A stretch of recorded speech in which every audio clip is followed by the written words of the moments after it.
And then final 3:30 game, we have arguably the most interesting game of the 3:30 in the entire day. And maybe it's just because I'm going to make this argument right here, okay? Virginia Tech is 4-4, trailing number 13 Louisville, who's 7-1. Louisville favored by 9.5 points on the ACC network.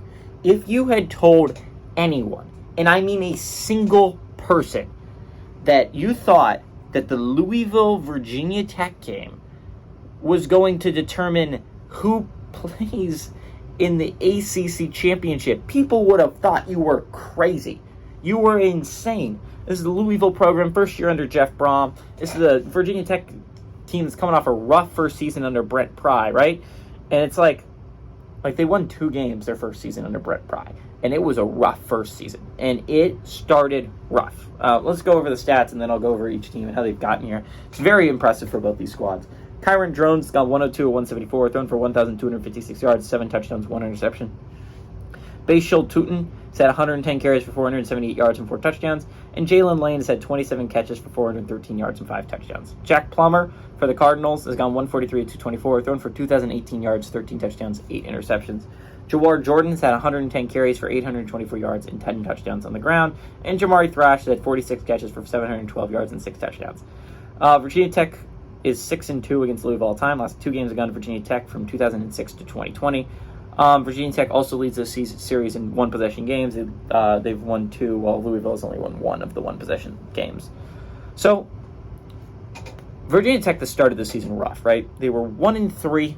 They looked dead in the water. They lost to Purdue, Rutgers, and Marshall. And while the Rutgers loss isn't as embarrassing now as it was then, because Rutgers has actually been playing some decent football, and Marshall isn't a bad squad. Purdue is an awful squad. It's not a good football squad this year. We're going to talk about them a little bit later, but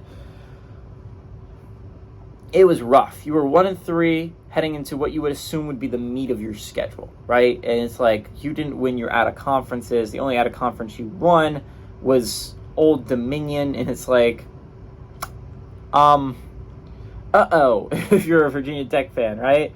Chances of us making a bowl game are rough. And then started to turn around. You started winning the in-conference games, which was a surprise, right? Not a lot of people expected it for Virginia Tech this year. And I think a large part was you started Kyron Drones at quarterback. You started the season with a different guy, Grant Wells from Marshall, the transfer, and it just was not working. And then Kyron Drones started the Marshall game. And while that Marshall game, you still ended up losing it, you kind of saw what you kind of had in Kyron Drones. And what Drones has been able to do is been able to unleash the running game. The thing that was dead under Grant Wells is now very much alive with Bayshul Tootin and Kyron Drones in this offense, right?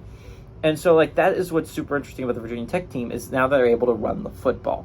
And it's been able to lead them to a 3-1 in-conference record. By the way, their only loss is to a really good Florida State squad, right? And they started to play really better football, and I think it showed last week against the Syracuse team. That was the Syracuse team. Again, it has not been playing its best football, but you still came out and you dominated a Syracuse team that had a good amount of pride heading into that game. Now you're 4-4, and you control your own destiny to making it to the ACC championship for a rematch against Florida State, which is more than you could possibly have asked for if you're Brent Pry in this Virginia Tech offense, right? And then talking about Louisville. Louisville started the season off rough. It was a rough start. You started the season, and it looked like you were going to lose to Georgia Tech. You really did. And then you sparked this comeback.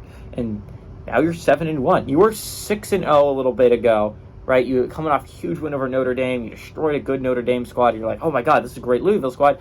And then it all come crashing down to earth when you lose to Pitt. But a bye, and Louisville destroys a pretty good Duke team. Even with no Riley Leonard, that is a good Duke squad.